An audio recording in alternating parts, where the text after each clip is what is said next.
What's up, soldiers? Chris here, caribbeanpot.com vibes it up in the kitchen as usual. Today's recipe is based on a memory. I kid you not. And this would probably go back to when I was probably 5, 6, 7 years old on the islands. My mom's aunt lived next door to us, and she would do this recipe from time to time. And what it is, it's curry fish with green mango in there. Now, it's not something my mom ever cooked for us, so this is all based on memory. But here, man, you're gonna like this one. If you like fish and you like a nice tartness to it as well, and you know, curry is curry, man. So vibes it up, curry fish with green mango. The very first thing we'll do is to season and marinate the fish. I have here 4 fish. Now here's the thing, I bought it about a month ago. It's been in my freezer, and I cannot remember the name of the fish, but it is an ocean fish. It is a white fish. There's 4 of them in there. I cleaned and everything else, and I made a cut on both sides in the belly there. It's been washed with water and the juice of a lime. The very first thing we're going to go in, so any white ocean fish will work. We're going to go in with salt. The full list of ingredients I use here today will be posted down in the description below, and the recipe in its entirety will be posted on caribbeanpot.com. Some fresh ground black pepper, Caribbean green seasoning, and as we've discussed, Caribbean green seasoning is basically a blend of all the herbs. Additionally, we add garlic, herbs we like using, as well as garlic, seasoning peppers, and stuff like that. I have a link for that down in the description down below. And just a little touch of curry powder. Later on we'll add some more, and all I'm going to do now is go ahead, mix that up, set it aside, and allow it to marinate for about 20-30 minutes or something. The setup I have going here now is I have a plate here with some flour, just plain old ordinary flour, and here I have vegetable oil heating in a frying pan. It's a non-stick pan. However you fry your fish, you can rock it. We're not going to cook it 100%. We're going to cook it until it's about 75% cooked, and then follow through with the remaining cooking in the curry sauce. So you would take one of your fish and you would just dredge it with flour. And when you're seasoning, try to season the cavity as well of the fish. You just don't want the flour to be too heavy on there. And then all you would do, you would put that into the hot oil. The little bit of specks that you see there, this is oil that I've used before. I usually filter it and keep it to use again. Now after I fry the fish, I won't be using this oil again. But just not to crowd the pan, I'm just going to go 2 at a time and let that fry off in there. Like I said, until maybe 75-80% cooked all the way through. And then we'll move to the sauce part.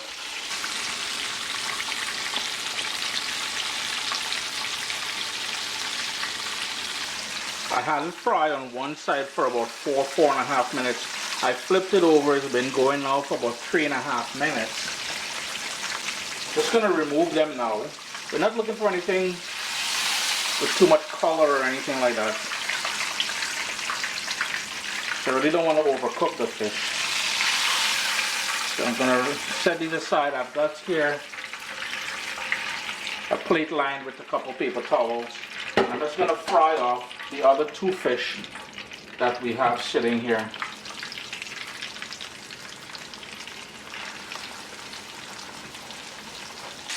As the last 2 fish fry off there, I just want to show you what I have here. I have some garlic, a little bit of onion, a little piece of scotch bonnet pepper, and this is the green mango. I just cut it up into pieces. I washed it really good because we want the skin and everything to give it some texture and everything else. So that is what we need to prep in the meanwhile. So the other step now is making the actual curry sauce to cook everything down. And I have here a nice wide pan with a heavy bottom. There's probably about 2 tablespoons of vegetable oil in there. And right away we're going to go in, it's on a medium flame. We're going to go in with some diced onion. A full list of ingredients I use here today will be mentioned down in the description. I think I may have mentioned that already. You know what, it's It's close to 11, 10 o'clock at night. I'm trying to get this thing done, so bear with me. Garlic, onion, and I've got here a few pieces of scotch bonnet pepper, totally optional. I'm going to turn my heat down because I don't want to burn the garlic. And this is just exactly like how we usually do the other curry dishes you would have seen me do. Sweat that down nice and slow. Actually, what I may add here is a tiny bit of black pepper, and just let that go on that low heat for about 3 or 4 minutes. We'll now go in with a couple of the ingredients. And I've got here some cumin seeds, or what we call jeera, and my own blend of curry powder. You can certainly use whatever curry powder you like using. We'll need about 2 tablespoons or so of that. Heat still on low, because at this point what we're trying to do is to toast, well, sort of wet toast the spices which makes up that curry powder, and to release those flavors. And the second thing is to cook off that sort of raw curry taste you would get when you eat a terrible curry. Couple things you will see. Well, one you will see, the other you will smell. You will see it go dark and sort of grainy, the curry. And what you will smell is that lovely aroma of those spices. What I forgot to mention to you all, the same bowl where we marinated the fish, we want to put about 3/4 cups of water in there and swish it around to pick up any of that marinade. I'm going to do a couple things here now. I'm going to turn my heat up to medium, and we're going to toss in those pieces of mango, because remember that fish is almost done cooked, but we want the mango to soften up now and relieve some of that tartness and everything else. So the mango is in there, and we're going to try and coat the pieces of mango with that curry base that we just made there. Be mindful that your heat is not too high so nothing burns. Nobody is trying to eat burnt curry, you know. Now here's where we're going to add that water to the pot. And I added more, closer to 1 cup of water. I'm going to shake that, bring that up to a boil, put the lid on there, and let that cook for about 5 minutes. It's been going closer to 6 minutes, I think. I think I said 5 minutes to you all originally. About 6 minutes, the mango is starting to become nice and tender. What I would do here is to taste it for salt and adjust it. Actually, you know what? Hold off on tasting it for salt. Let's put the fish in there, let it cook down a little bit, and then we will taste it for salt. So kind of hold your brakes on that. At this point, here's where we're going to add the pieces, well, not pieces, the whole fish back into the pot. We want to get some of that curry sauce all over it, because the whole idea here now is to bring everything together. And the flour that we dusted the chicken with, chicken of the seas, there you go, the fish with, will also will work as a thickener for the sauce or gravy, whatever you want to call it. Keep knocking the camera. I guess my pot isn't big enough, but so it is. So it goes. These dry go over season times.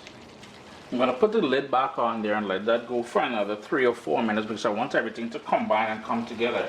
But I like adding, and this is totally my thing, some diced tomato. I find this sort of acidity brings out the boldness of the curry.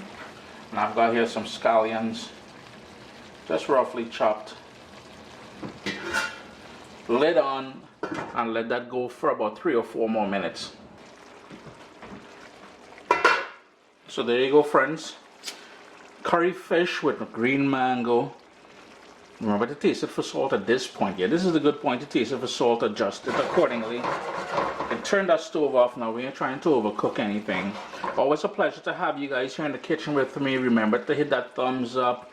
Check out in the description there. I've got the link to a 30% off my cookbook. And Yeah, leave comments. I try to get to comments within the first 24 hours after the video goes live. However, this video may go live while I'm in Barbados for the Food and Rum Festival. So if you don't get a response from me, don't feel no how. I'm just busy, you know. Take it easy, man.